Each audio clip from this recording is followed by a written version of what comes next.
Olá, seja muito bem-vindo. Desinformando de hoje está trazendo as velhas e perigosas fake news sobre autismo e também sobre suplementos alimentares. Mas vamos pegar leve ali com o vinho, tentar entender por que as garrafas hoje são 750 ml e não litro, porque tem um monte de fake hoje atrás disso aí. Um brinde e já voltamos já.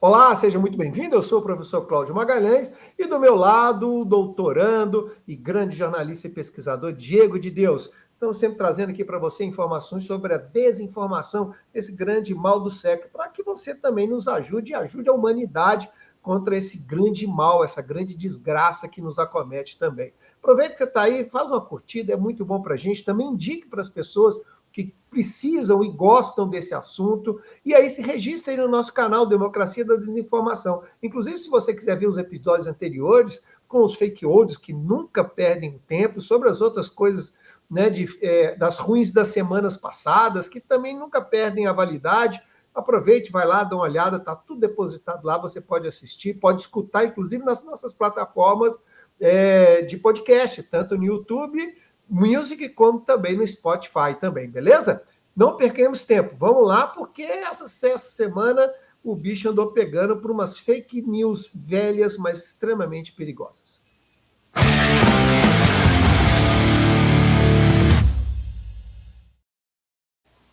Olá, Diego. Essa semana passada, na realidade, nós tivemos a comemoração aí, os alertas sobre o Dia do Autismo, né? E me parece que o autismo é uma das principais vítimas das fake news contemporâneas, né? Isso voltou novamente semana passada? Pois é, professor, uma ótima semana para você e para todos que nos acompanham. Mais uma vez, a desinformação nadando de braçada em assuntos que são debatidos não somente pela mídia, mas socialmente falando. Desta vez, vários vídeos que circularam principalmente no TikTok com visualizações que chegaram a quase 50 milhões, só para a gente poder ter noção de quanto que isso foi amplificado nesse contexto, que diz respeito, professor, a supostos autodiagnósticos relacionados ao autismo. Então, uma série de vídeos no TikTok, né, que uma verificação feita pela agência Aos Fatos, que trazem ali supostos indícios de que as pessoas poderiam ou não ter autismo. Coisas extremamente banais, professor, como, por exemplo, o fato de você dormir com a TV ligada poderia indicar o fato de você ser autista, o fato de você gostar ali de colocar a salada junto da comida também poderia ser um outro indício que você pudesse ter autismo. Então, assim, uma série de indícios, entre muitas aspas, que indicariam um suposto autodiagnóstico, né, deixando de lado qualquer tipo de diagnóstico médico, qualquer tipo de avaliação técnica que pudesse dar um diagnóstico preciso da condição do autismo em determinada pessoa ou não. Então, isso teve várias variáveis, por assim dizer, no TikTok, e muitas pessoas, professora, aqui alguns prints que mostram como as pessoas caíram nessa, né? Pessoas se identificando com isso, sim em todas. Essa música me deixou irritada, aqui no caso, algumas pessoas que poderiam se irritar com algumas músicas que também poderiam indicar o diagnóstico de autismo, enfim, um checklist tremendo, extenso e bastante vago, que várias pessoas se identificaram e colocaram para si um autodiagnóstico de uma condição tão importante que precisa de tanto debate como é o autismo, principalmente nesse contexto onde a gente estava discutindo, né, essa conscientização voltada a essa condição tão importante e relevante para as pessoas que a possuem, professor. E, Diego, isso acontece também com a questão do TDAH, né? Parece as pessoas elas fazem a lista até motivadas por esses vídeos, TikTok e outras coisas que rolam aí pelas redes sociais e vão noticando. Ah, bom, tem cinco sintomas. Se eu tenho 4, então eu sou autista nível 4, né? Gente, isso é de uma bobagem, de uma besteira e um perigo muito grande, fora um grande desrespeito para quem efetivamente sofre com isso. Não só a pessoa autista, mas o seu entorno social ali também. Claro que a gente tem também, nos últimos tempos, uma espécie de romantização do espectro autista. A gente teve algumas séries como The Good Doctor, O Bom Doutor, e outras séries de outros países que rolaram, e me parece que deram uma romantizada, aproveitaram que, em vez da gente se alertar para essa síndrome, né, para que a gente possa, inclusive, se conscientizar e ajudar as pessoas e integrá-las à nossa sociedade, virou um pouco de romantização, como se o autista todos fossem uns gênios, que eles que fosse legal ser autista, né? E a gente sabe que, para quem sofre dessa síndrome, principalmente o entorno, não é batatinha, não é uma coisa simples, não tem nada de romântico. Esse tipo de desinformação não só não ajuda, como, na realidade, complica a vida dessas pessoas para que já tão complicadas. É importante a gente ter a conscientização, utilizar dessas referências para que a gente possa entender o processo, mas que a gente também possa, principalmente, escutar quem efetivamente entende do assunto, tanto os especialistas, como exatamente quem tem essa síndrome. Na internet, inclusive, nas redes sociais, você é capaz de encontrar influenciadores autistas que têm capacidade de dizer a real, dar a real sobre essa síndrome mesmo, a partir da versão primária, né, de quem efetivamente passa por isso, né? Tanto especialistas corretos, quanto também autistas. Então, acho que é tentar buscar nessas fontes verdadeiras primárias e não sair aí, né, se taxando como autista ou com TDAH, como se isso fosse uma coisa para se ter orgulho, quando na realidade a gente precisa ter mais conscientização sobre isso. Então é importante a gente estar sempre trazendo isso para cá. Que bom que você selecionou isso, porque isso é fundamental também. E não é só essa desinformação, né, que tem a ver com a questão da saúde. Você selecionou aí para o nosso próximo quadro outra coisa também que está meio que romantizada, mas que também é muito perigosa. Roda aí.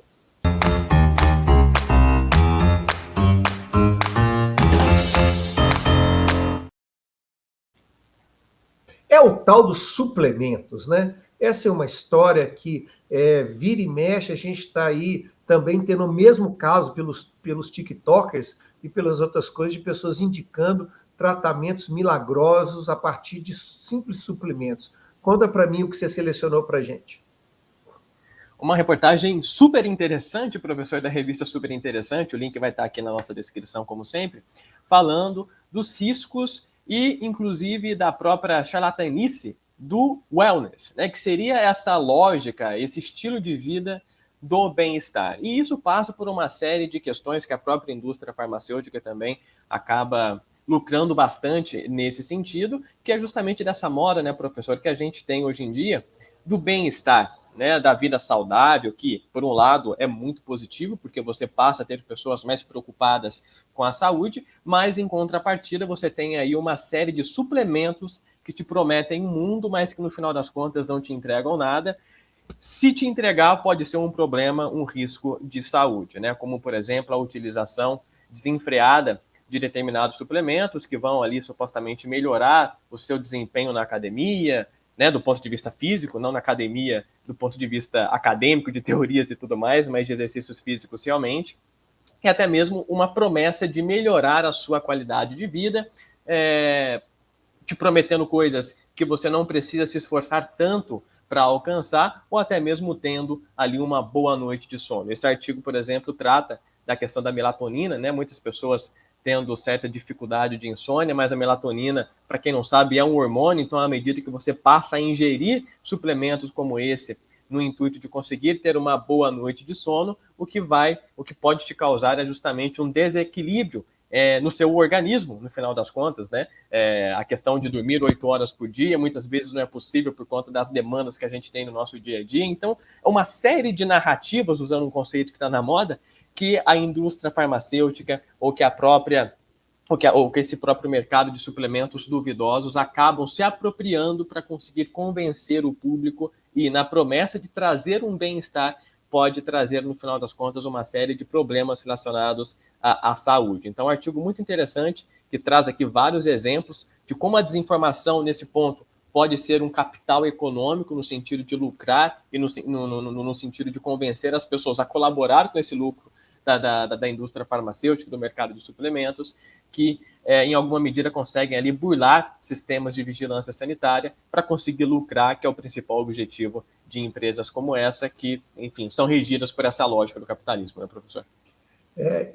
Vou lembrar para vocês que o nosso programa ele tem uma pegada que é de uma espécie de conflito de gerações, né? Aí meu jovem com 23, 24 anos, eu aqui com 60, e é exatamente para a gente fazer esse confronto, porque na realidade isso não é de hoje, né? As vitaminas começaram a ganhar uma grande popularização, né, no século passado, principalmente ali na miúca do século passado, onde se tomar vitamina era como uma coisa fundamental, e depois se descobriu que a quantidade de vitaminas que você precisa do corpo, você consegue ingerir com a quantidade de frutas, de porções até relativamente pequenas durante o dia.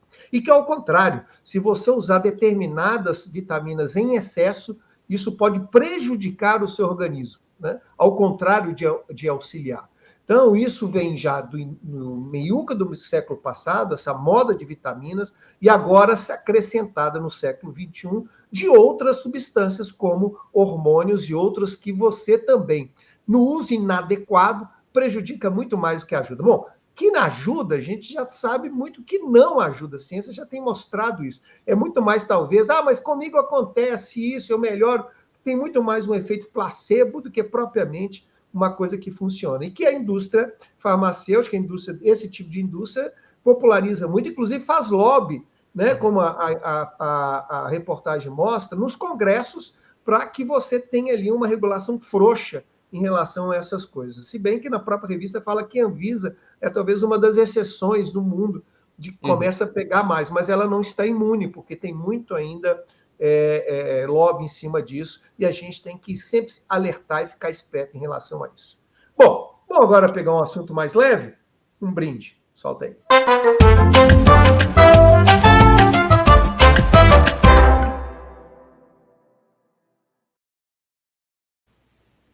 Bom, hoje o programa estava assim, meio, né, para baixo. Eu resolvi abrir uma garrafa de vinho para a gente poder aqui falar um pouco de uma fake news muito interessante, que são as garrafas de vinho, né? As pessoas muitas vezes se perguntam, gente, por que as garrafas de vinho têm 750 ml? Por que não fizeram logo de 1 litro de uma vez? E existe ali umas fake news alimentando para isso. Uma primeira fake news, que é muito tradicional, é dizendo que antigamente, quando as pessoas iam fazer as garrafas de vinho, aquele método antigo de soprar o vidro, né?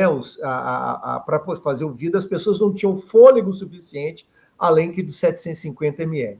Claro que isso é uma bobagem, porque na realidade, mesmo que depois a indústria evoluiu, que você não precisava mais soprar, as pessoas continuaram com 750 ml. E na realidade, a industrialização não tem nada a ver com isso. Uma outra fake news que tinha sobre isso é que esse era o número, era o que o europeu bebia diariamente, 750 ml. Então, daria exatamente o que o europeu bebe. Claro que isso aí também é uma outra bobagem, que não há como a gente medir isso ao longo da história do vinho para poder saber se era isso. Mas, claro, fica esse romantismo, né? Olha que beleza, o pessoal bebe 750 ml, o sopro, mas o que se mais imagina que rola em relação a isso, é em relação a medidas mesmo, né? Eu vou aqui colar um pouco essa informação, né? Que na realidade você tinha antigamente, os franceses e o inglês tinham medidas diferentes. O inglês tinha uma medida de galão, 4,54 litros, e o francês era realmente por litros.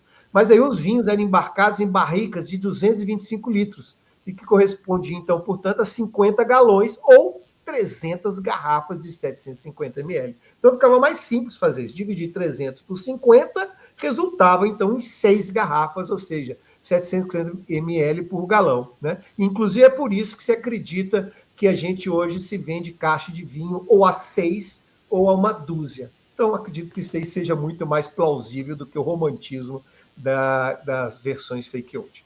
Vamos embora? Para a última dica? Vai lá.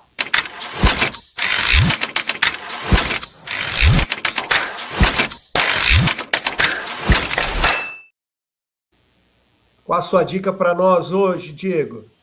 Os dois casos que a gente trouxe, né, professor, tanto do ponto de vista do vídeo em torno do autodiagnóstico do autismo, como também dessa promessa do bem-estar que a indústria tem assumido muito às rédeas hoje em dia, eu acho que a principal reflexão que fica é qual que é o nosso local dentro desse contexto na qual a desinformação se torna um capital econômico. A desinformação é também um capital político, um capital social, no sentido de conseguir angariar ou de manipular a opinião pública para determinados objetivos que, na maioria das vezes, é maliciosos, né, no sentido público, mas sempre com o objetivo privado, principalmente quando a gente está falando que o dinheiro cumpre um papel muito importante nisso. Então, o principal ponto é esse, né? Qual que é o nosso papel, onde é o nosso local nesse aspecto em que a desinformação passa a ser um capital econômico? Porque é muito simples hoje em dia a gente se deparar com determinados anúncios, principalmente pelo Google AdSense, por exemplo, né, onde ali várias empresas de origem extremamente duvidosas acabam estando ali em vários locais, em vários lugares onde a gente acessa e começa a ter acesso a esse tipo também de anúncio, que acaba prometendo muita coisa, mas que no final das contas pode sair muito caro, não somente para o nosso bolso, mas também a nossa saúde. Então, essa é a principal reflexão, um cuidado generalizado naquilo que a gente consome enquanto produto e também acaba se esbarrando também navegando por aí. E a dica é essa, né? Assim, se tem alguém querendo pegar seu dinheiro, desconfie.